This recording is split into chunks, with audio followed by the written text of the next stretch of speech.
네, 2월의 마지막 주일입니다. 또 우리 겨울의 마지막 주일이기도 합니다. 지난 한 주간도 세상에서 방황하며 또 세상적인 걱정과 유혹을 믿음으로 견뎌내면서 다시 한번 또 예배를 통하여 부어주시는 성령의 능력에 의지하여 내가 주님의 사람임을 또 하나님 나라의 백성임을 고백하는 우리 사랑하는 그린빌 가족들에게 하나님의 크신 힘과 위로와 은혜가 언제나 함께 하시기를 간절히 기원합니다. 우리 사순절을 맞아 십자가와 함께했던 사람들이란 주제로 말씀을 나누고 있습니다. 오늘은 두 번째 시간으로 주인공은 본디오 빌라도입니다. 인류 역사상 가장 좀 불행한 인물을 꼽으라고 한다면 본디오 빌라도가 아마 거의 첫손에 꼽히지 않을까 생각합니다. 목사의 아들로 태어나서 어릴 때부터 제가 사도신경을 주구장창 외우면서 늘 본디오 빌라도에게 고난을 받으사 이렇게 하는데 어릴 때도 약간 궁금했습니다. 왜 굳이 본디오 빌라도라고 하는 이름을 이 사도신경 안에 집어넣은 것일까? 그런 생각들을 했었습니다. 여러분은 어떻게 생각하십니까? 빌라도가 정말로 가장 나쁜 악인이어서 예수님을 죽인 결정적인 범인이었기 때문에 그렇습니까? 그렇지 않습니다. 사실 예수님을 죽이는 일에 있어서는 대제사장 또 성전의 지도자들이 더 결정적인 역할들을 했습니다. 또한 예수님을 그들에게 은 30냥에 팔아넘긴 가룟 유다의 죄도 정말 무시할 수 없습니다. 하룻밤 사이에 완전히 입장을 바꾸어서 예수를 십자가에 못 박으라고 소리쳤던 백성들도 그와 같은 결정에 한몫을 했습니다. 사실 빌라도는 어느 금요일 새벽 성난 군중들의 항의에 밀려서 단지 최종 서명만 했을 뿐입니다. 그러니까 빌라도의 입장에서 보면 충분히 억울할 수 있습니다. 이 빌라도의 이야기를 시작하기에 앞서서 처음에 말씀드렸던 사도신경에 빌라도의 이름이 나온 그 이유부터 우리가 알 필요가 있습니다. 번역 과정에서 사실 약간의 좀 오해를 불러일으켰습니다. 사도신경의 그 라틴어 원문 그리고 영어 번역이 우리 한국말하고는 조금 느낌이 다릅니다. 우리말로는 본디오 빌라도에 의해서, 그러니까 영어로 하면 바이에 해당하는데 정작 라틴어 원문이나 영어에서는 바이가 아니라 언더, 그러니까 빌라도의 통치 아래에서 고난을 받으사, 이런 의미로 쓰고 있습니다. 즉 사도신경에서 본디오 빌라도의 이름을 이렇게 명시하고 있는 이유는 예수님의 고난과 죽음이 역사적인 사실임을 밝히기 위해서지 빌라도 개인을 빌라도 개인을 비난하기 위해서는 아닙니다. 예수님은 본디오 빌라도가 총독으로 있을 때 고난을 받으시고 십자가에 달려 돌아가셨다는 그러한 내용입니다. 자, 그러나 그럼에도 불구하고 빌라도는 책임을 면할 수 없습니다.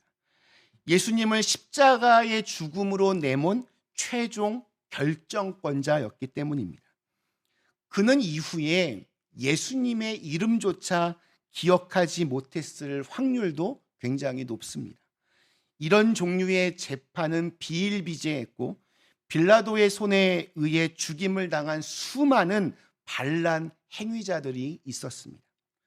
사형을, 십자가형을 명령한 빌라도의 재판은 이게 하루 이틀의 일이 아니었습니다. 유대학자 필로는 빌라도란 인물에 대해서 다음과 같은 평가를 내리고 있습니다. 뇌물을 좋아하고 난폭하며 강탈을 일삼고 학대하고 무례하고 재판도 하지 않고 처형하며 이를 데 없이 잔인했다. 그러니까 빌라도가 원래는 착했지만, 원래는 선했지만 이날 재수가 없어서 하나님의 아들을 죽음으로 내모는 데 일조한 것이 아닙니다. 그가 평소에 행했던 악이 하나님의 아들을 죽임으로써 만천하에 드러난 것입니다. 빌라도는 AD 26년부터 36년까지 10년 동안 팔레스타인 지역을 다스린 로마 제국의 5대 총독이었습니다. 우리나라도 예전에 일본의 지배를 받았을 때 일본 황제가 총독을 보내어서 우리나라를 다스렸듯이 로마 황제는 점령한 나라들마다 총독을 보내어서 통치했습니다. 로마 황제 한 명이 다스릴 수 없을 만큼 그 땅덩어리가 아주 컸기 때문입니다. 당시 로마 황실은 유대인들에게 상당한 정도의 자치권도 허락했습니다. 유대인들의 자치정부, 공회 혹은 사내들인 의회라고 불립니다.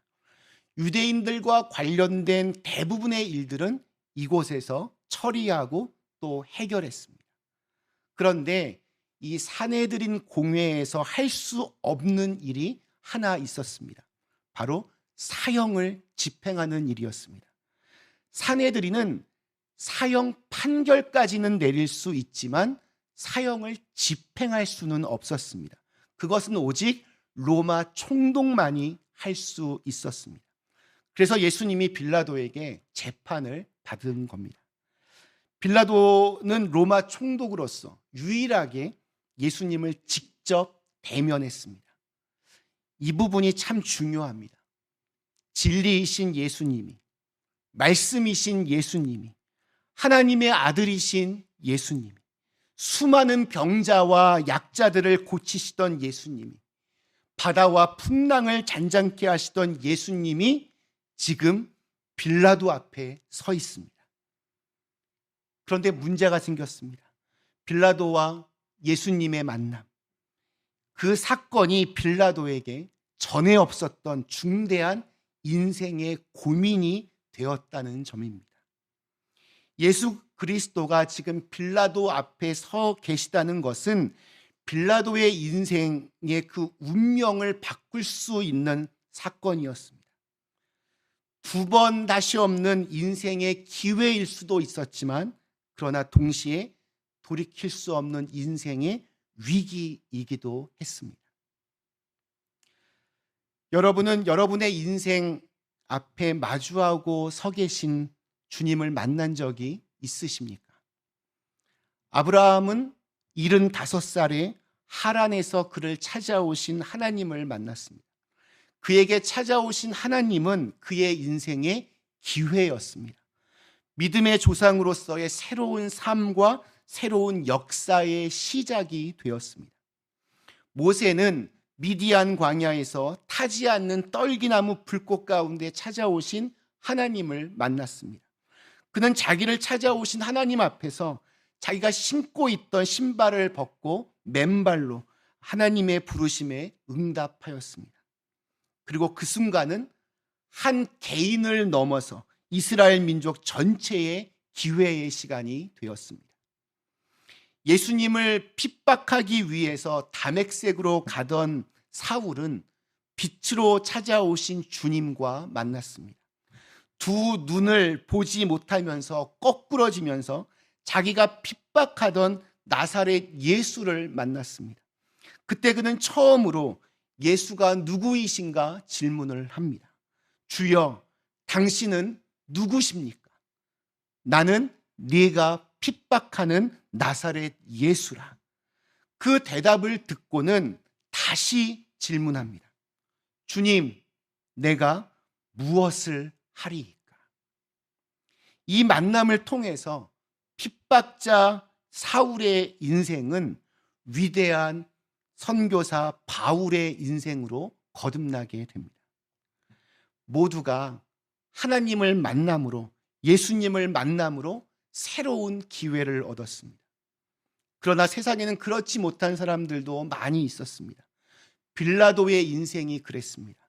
빌라도에게는 그의 앞에 서신 그 예수님, 그 예수님과 지금 마주 서 있는 그 광경만으로도, 그 시간만으로도 이것은 충분히 기회가 될 수 있었습니다. 그런데 빌라도에게는 이것이 기회가 아니라 위기였습니다. 역사적인 죄악을 범하는 불행한 사건이 되었습니다. 바로 이것이 빌라도 앞에 서셨던 예수님께서 지금 우리에게 주시는 말씀이기도 합니다. 인간들이, 사람이 가장 만나기를 원하면서도 가장 만나기를 두려워하는 분이 누구일까요? 하나님이시지 않을까요? 예수님이시지 않을까요? 여러분은 정말 하나님을 만나고 싶으십니까? 주님을 정말 만나고 싶으십니까? 그러나 솔직하게 말하면 지금 하나님 만나면 좀 큰일 아닙니까? 주님을 만나고는 싶지만 좀 나중에, 아직은 아니라는 것이 우리의 솔직한 마음일 것입니다. 아직은 이 땅에서 조금이라도 더 살고 싶고, 또 아직은 내 안에 자리 잡은 죄의 뿌리가 너무 깊어서 그것 때문에 천국에 갈 수도 없으니 하나님은 나중에, 좀 나중에 만나고 싶어야 합니다. 주님을 만나는 것이 한 번뿐인 우리 인생에 새로운 기회가 되기를 주님의 이름으로 축복합니다. 역사가들의 기록에 의하면 빌라도는 로마 황제의 눈에 들기 위해서라면 무슨 일이든지 하던 사람이라고 합니다. 그가 총독의 자리에 앉아 있으면서 가지고 있었던 유일한 관심은 출세였습니다. 그래서 그는 로마에 반기를 드는 사건이 있으면 지나치리만큼 잔인무도하게 진압했습니다. 황제에게 과잉 충성을 했습니다. 그는 10년 동안 팔레스타인을 다스리다가 10년 뒤에 총독에서 해임이 되었는데, 그 이유도 사마리아 지역에서 일어난 반란을 너무 잔혹하게 진압했기 때문이었습니다. 그러니까 그는 절대로 고뇌하는 양심이 아니었습니다. 기껏해야 그는 교활한 정치인이었습니다. 유대인들이 빌라도에게 예수를 고소한 죄목은 세 가지였습니다. 첫째, 예수는 민중들을 선동하여 반란을 일으켰다. 둘째, 로마 황제에게 세금을 바치지 말라고 했다. 셋째, 자칭 왕이라고 했다. 그런데 마태, 마가, 누가, 요한 모든 복음서에서 빌라도는 3번씩 예수님의 무죄를 처음에는 주장했습니다. 그러나 마지막에는 무기력하게도 예수님을 십자가에 못 박으라는 군중들의 압력에 무릎을 꿇습니다. 빌라도는 자기의 그 권좌를, 그 지위를 계속해서 유지하기 위해서 예수를 포기했습니다. 그러나 그것이 결국 빌라도 자기 자신을 포기하는 일이 되었습니다. 역사가 요세푸스에 따르면 빌라도는 훗날 자살로 자기의 인생을 마쳤다고 합니다. 빌라도가 예수를 놓아주기 위해서 나름대로 노력한 것은 사실입니다. 그런데 그가 왜 그랬는지를 생각해 봐야 됩니다.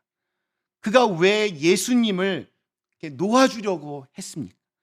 빌라도가 예수님을 정말로 진정으로 생각해서 그런 것입니까? 진리에 따라 행동하려고 그렇게 한 것입니까? 그렇지 않습니다. 만약 바라바를 이렇게 풀어주면 자기에게 큰일이 날 수도 있기 때문에 그렇게 한 것입니다. 바라바가 풀려나가면 어떻게 되겠습니까? 또 다른 폭동이나 요인 암살이나 로마 군인들 습격 사건들이 일어날 것이고, 그렇게 되면 빌라도 자신의 그 총독 자리가 위험하게 될 수도 있었습니다. 그래서 빌라도는 그렇게 위험한 바라바 대신 전혀 위험해 보이지 않았던 예수를 놓아주려고 했던 것입니다. 그러나 그렇게 함으로써 오히려 폭동이 일어날지도 모르는 상황에 처하게 됩니다. 지금 군중들이 마구 흥분해서 큰 소리로 외치며 소동을 일으킵니다. 만약 지금 밀란이 또 일어나면 그것을 제대로 처리하지 못한 자신의 총독자리가 위태해질 수 있었습니다. 그러자 빌라도는 자신의 태도를 완전히 180도 바꾸어서 이제는 그곳에 모여든 군중들이 원하는 것을 주려고 합니다. 그는 예수가 결백하다는 것을 알고 있었습니다. 예수에게 아무런 죄가 없음을 알고 있었습니다. 그러나 그는 유대인들이 원하는 대로 예수를 죽임으로써 소요가 일어나는 것을 방지하고 그에 따라 자신의 정치적인 생명을 연장시키려고 하는 아주 계산적이고 또한 이기적인 인간임을 보여줍니다. 저는 빌라도가 죽어서 하나님 앞에 섰을 때 이렇게 변명했을 것 같습니다. 하나님, 그때 일은 정말 죄송합니다. 하지만 어쩔 수 없었습니다. 그럴 수밖에 없었습니다. 저도 3번이나 예수님이 죄가 없다고 판결했는데 백성들 때문에 어쩔 수 없었으니 좀 너그럽게 좀 이해해 주십시오. 그런데 이 대목에서 빌라도의 이러한 마음이 사실은 저와 여러분의 마음일 수도 있다는 생각이 들었습니다. 당장 저부터도 제가 저지르는 죄들에 대해서는 대부분 어쩔 수 없어. 이럴 수밖에 없지. 누구라도 이렇게 할 거야. 딱 뭐 한 번인데. 이러한 생각들로 행하는 것들이 대부분입니다. 사실 빌라도는 자기가 살려고 예수님을 죽인 것입니다. 손해를 보더라도 진리를 위하여 판결할 마음이 그에게 없었습니다. 오히려 자기의 이익과 욕망에 의한 결정이었습니다. 우리가 저지르는 죄들도 대부분 비슷합니다. 손해보기 싫어서 더 많은 것을 조금이라도 얻기 위해서, 내가 좀 더 돋보이기 위해서, 그리고는 이런저런 핑계를 대면서 좀 이해해 달라라고 그렇게 말합니다. 옳지 않습니다. 우리 안에 빌라도의 모습이 있습니다. 우리 안에 빌라도와 같은 비겁함이 있습니다. 예수님과 만났으면서도 그분이 누구인지를 모르는 어리석음과 무지함이 있습니다. 죄를 짓고도 그것이 죄인 줄을 모르는 뻔뻔함이 있습니다. 그리고는 뻔뻔하게 나는 죄가 없다라고 항변합니다. 오늘날 사람들이 대형교회에 이렇게 세습하는 거 비판하고 또 지나치게 화려한 예배당을 건축하는 것에 대해서 반대하고 마치 왕이 된 것처럼 교회 안에서 군림하는, 그리고 추악한 스캔들에도 뻔뻔하게 오리발을 내미는 목회자들에게 반감을 갖는 이유는 입으로는 진리를 따른다고 하지만 실제로는 빌라도와 같은 모습을 교회에서, 목사들에게서, 그리고 경건의 모양은 있지만 경건의 능력은 잃어버린 껍데기에 불과한 그리스도인들을 보고 있기 때문입니다. 세상의 힘과 권력을 향한 욕망이 고스란히 교회에, 그리고 저와 여러분에게 있다면 우리가 바로 현대판 빌라도인 것입니다. 진실을 외면하고 자기의 정치적 생명을 더 중요하게 생각했던 지도자 빌라도에 의해서 공식적으로 예수님은 처형되셨습니다. 오늘 말씀 앞에서 우리는 결단해야 합니다. 양심의 소리를 따를 것인가? 아니면 비겁한 소리를 따를 것인가? 하나님의 뜻을 추구할 것인가? 아니면 개인적인 야망을 추구할 것인가? 선을 선택할 것인가? 아니면 일시적이고 세상적인 성공을 위해서 불의와 타협하며 살 것인가? 바로 이러한 선택의 기로에서 양심의 소리를 외면하고 불의를 선택했던 우리들 때문에 예수님이 십자가에 못 박히셨습니다. 말씀 마치겠습니다. 우리 사랑하는 그린빌 가족 여러분, 본디오 빌라도는 이 세상에 존재하는 힘과 권력을 상징합니다. 엄밀한 의미에서 그 사도신경 그 본디오 빌라도 그 자리에 헤롯이라는 이름을 넣어도 좋고 대사장 가야바의 이름을 넣어도 좋습니다. 로마 황제의 이름을 넣어도 좋습니다. 그리고 어쩌면 저와 여러분의 이름이 그곳에 있을 수도 있습니다. 우리는 지금 어떻게 살아가고 있습니까? 무엇을 위해 살고 있습니까? 왜 이 미국까지 와서 무엇을 위해서 그토록 바쁘게 또 열심히 살고 있습니까? 지금 어디로 가고 있는지 알면서 바쁘게 살고 계십니까?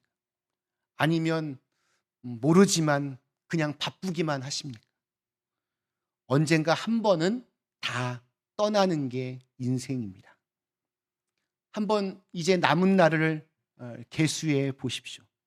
아마 이곳에 계신 거의 대부분의 분들이 살아온 날들보다 앞으로 살아갈 날들이 훨씬 더 짧을 확률이 더 높습니다. 그런데 언제까지 우리가 빌라도처럼 세상적인 힘과 성공과 권력만을 추구하며 살겠습니까?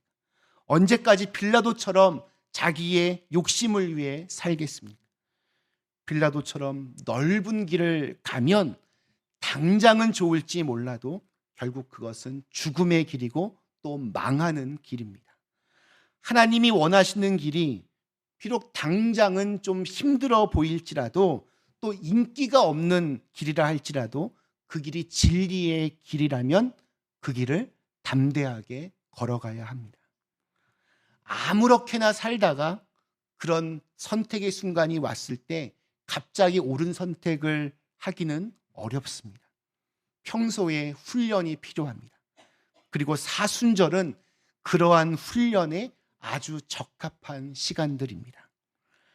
결정적인 선택의 순간, 주님의 길을 걸어갈 수 있는 그린빌 가족들 다 되시기를 주님의 이름으로 간절히 축원합니다. 우리 주신 말씀을 생각하며 잠시 함께 기도하시겠습니다.